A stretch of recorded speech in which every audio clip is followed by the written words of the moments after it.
Right now, I'm challenging myself to see if I can make 128 Regulation H teams that are each different from one another over the course of 128 days. Why 128, you might ask? At the end of the 128 days, we're going to do something special where we battle every team against each other in a single elimination bracket to see which team emerges on top. There will be some competitively strong teams, there will be some gimmick teams, and there will be some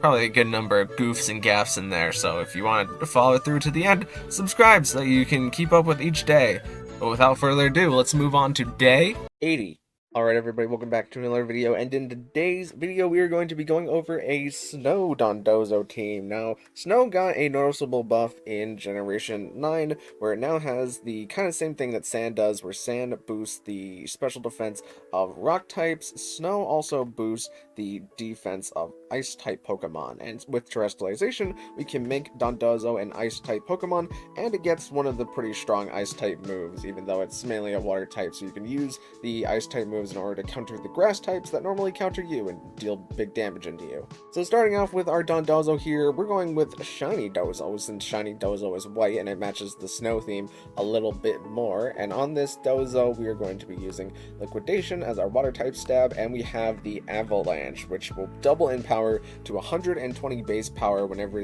the user is damaged by the target. And if we have Dozo and Tatsugiri up, the only Pokemon getting damaged on the field will be Dozo. We have Dozo with not a lot of speed investment, so that it's always going second, but don't quote me on this, but I'm pretty sure Avalanche has negative priority to cover for that anyways. As well as on Dozo, we also have Earthquake to hit things like steel types mostly. And we have leftovers just because we have Dozo set up to where it's going to be pretty tanky because we're using the Terra Ice Dozo, which does dodge both of our previous weaknesses, but it does give us quite a few new ones, so it's a bit of a risky move, but it does also increase the damage that we do with our Avalanche, so we can launch an absolute nuke into one Pokemon if they're trying to attack into us, and then leftovers stall a little bit just to get some health back, hopefully while the snow is set up and we're getting the defense boost from the snow, or the Aurora Veil is set up and the Aurora Veil is also decreasing the damage that we take that way. And for this Dozo set, I didn't want to go with Unaware because I didn't think it fit quite as well, so we are going with the Oblivious ability,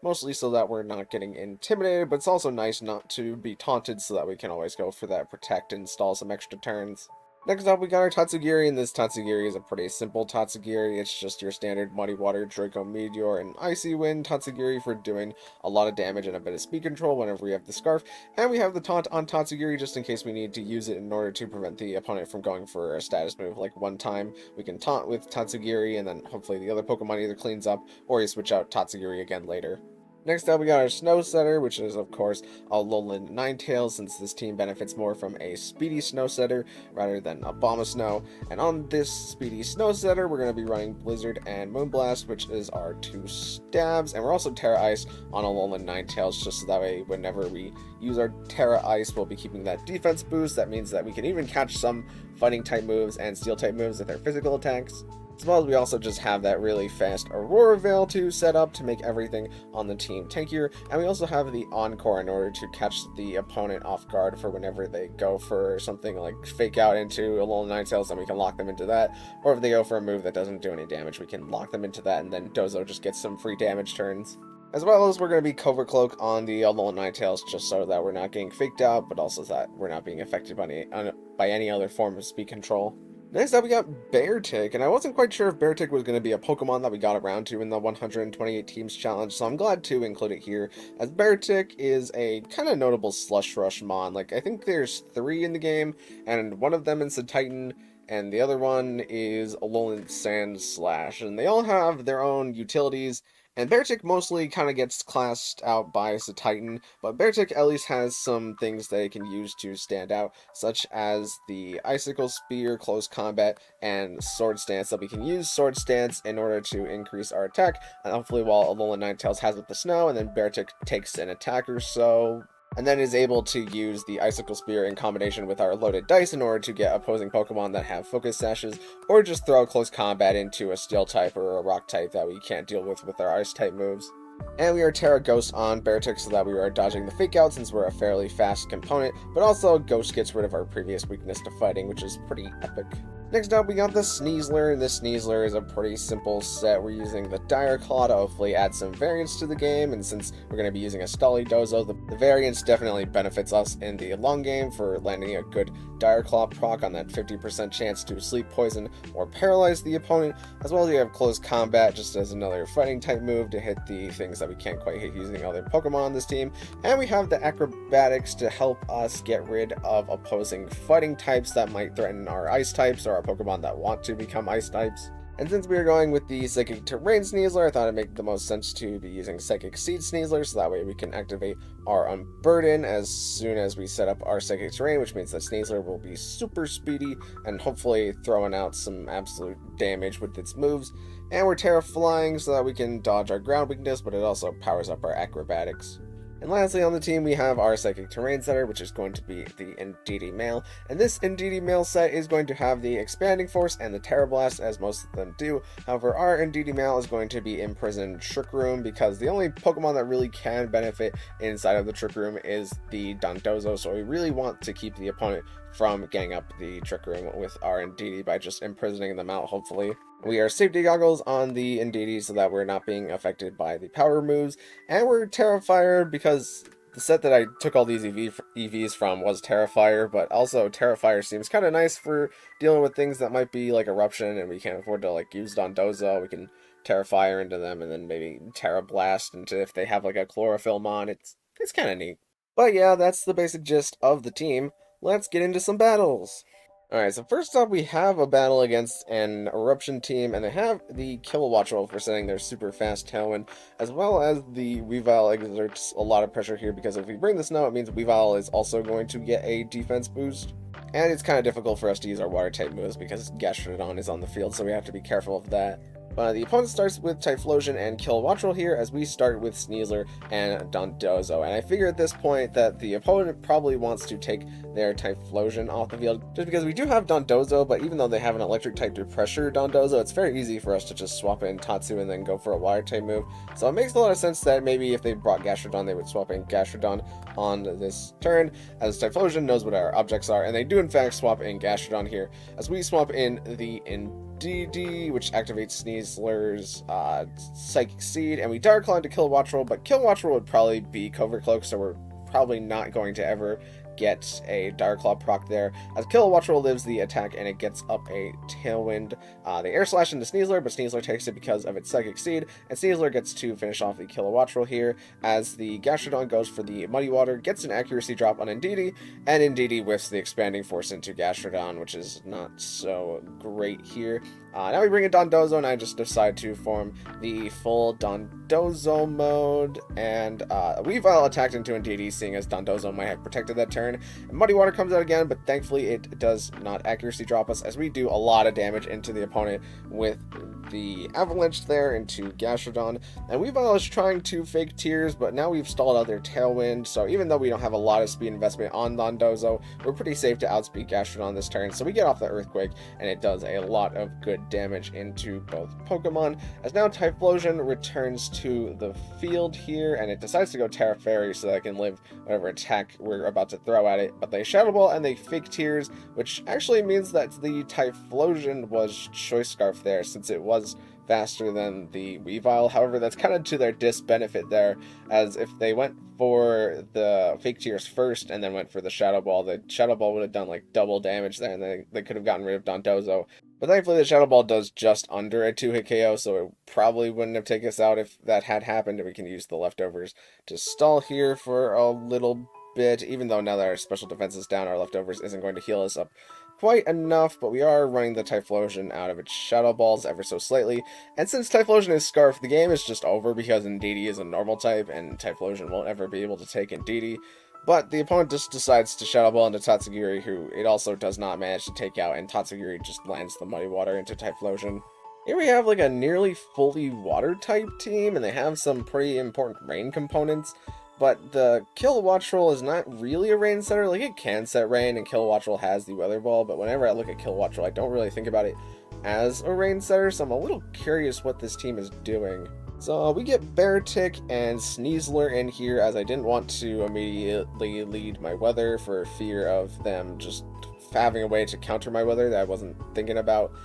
They start Empoleon Lapras here, which is pretty nice for Sneasler, because Sneasler could just close combat into either slot, either do a lot of damage into Lapras, or just take the KO into Empoleon. So I thought they were going to Terra Ghost here, so I just protected Beartic so that I didn't take the hit. And in case they Terra Ghosted, we do close combat the slot. But if they had decided to like Flash Cannon into Beartic there, it would not have been the end of the world. But Kilowattrel takes a lot of damage from the close combat, as Lapras goes for the Rain Dance, getting the rain out for its opponent, and we immediately get rid of that with our Snow Warning swap in, as they tried to Ice Shard into Sneasler, but we Icicle Spear into their Kilowattrel, taking it out of the game there. And now that they have Basculegion, they need to take a turn to set up their Rain again, so we can pretty safely just get up our Sword Stance and the Aurora Veil with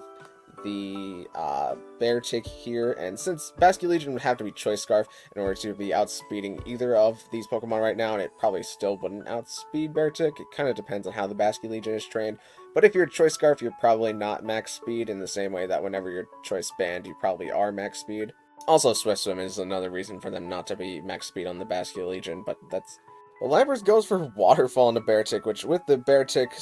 defense boost we absolutely take. Beartic just gets to close combat in Basculegion since it gave up its Ghost typing, and we Encore Lock the Lapras into the Waterfall so that it's not able to do anything tricky. And we just get the close combat into Empoleon now that they decide to use their Terra on the Basculegion, and we just Blizzard Chip in case... You know, I was going to say in case of Terrestrialization, but I think in this game I actually forgot that they already used the Water Terrestrialization on Basculegion, so the Blizzard doesn't make any sense there. But we get to close combat Lapras again, and Lapras just goes down, so big Beartic game right there. And lastly, we have a game against a lot of Pokemon that kind of direct counter us, as they have the Tyranitar Sand to counter our Snow, and they have the Rillaboom to counter our Dondozo, as well as the Unaware Clefable probably for redirecting our Dondozo. So the opponent leads Clefable and Rillaboom here, as we lead Ninetales and Indeedee, as we lose the Train Ward to the Rillaboom, but I'm pretty fine with that, as they think that they can fake out, but they can't fake out Ninetales, so Ninetales just gets a good Blizzard into both slots,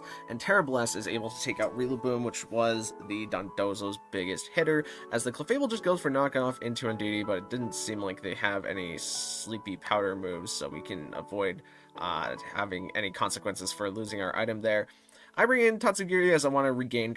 terrain control for later in the game, as the Garganacl goes for Wide Guard, but I thought it might go for Wide Guard, so I Moonblasted into it, and the Clefable just goes for the knockoff into Ninetales there, and the Garganacl reveals that it has the leftovers there, so we don't have to worry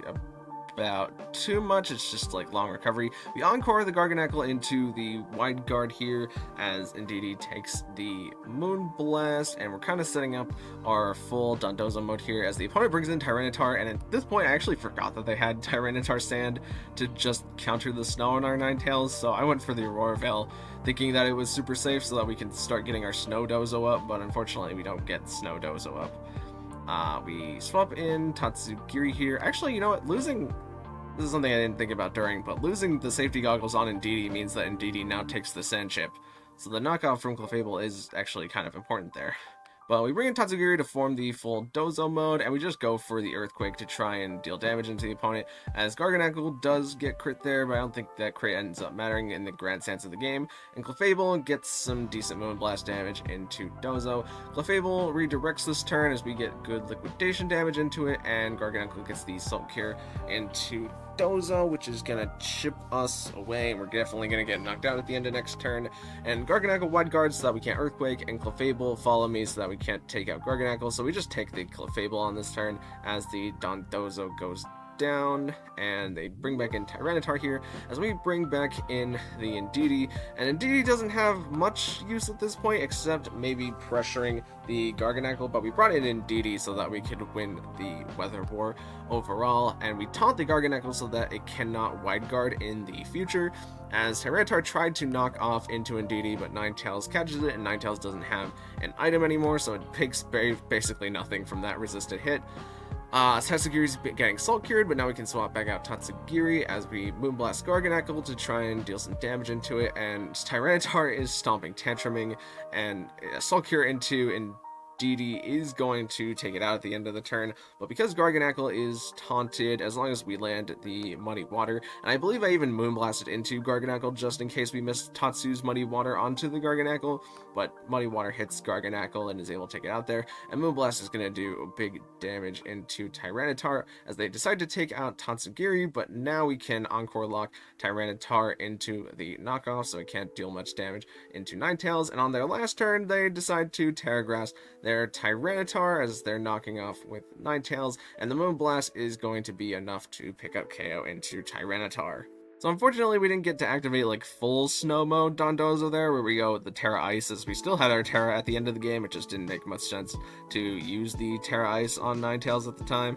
But it would have been really nice on that one turn where the Clefable Moonblasted into Dondozo, and we swapped in Tatsugiri, that we had used like Terra Ice Dondozo in order to click Avalanche into the Clefable, because Clefable is unaware to our stat boost, but it is not unaware to the fact that Avalanche doubles in damage, and then we would also get the Ice Stab on it, probably knocking out Clefable, and then we could just click Earthquake or the Liquidation into the Garganacl and the Tyranitar that they had left. But yeah, that was the Snow Dozo team, and I like the idea.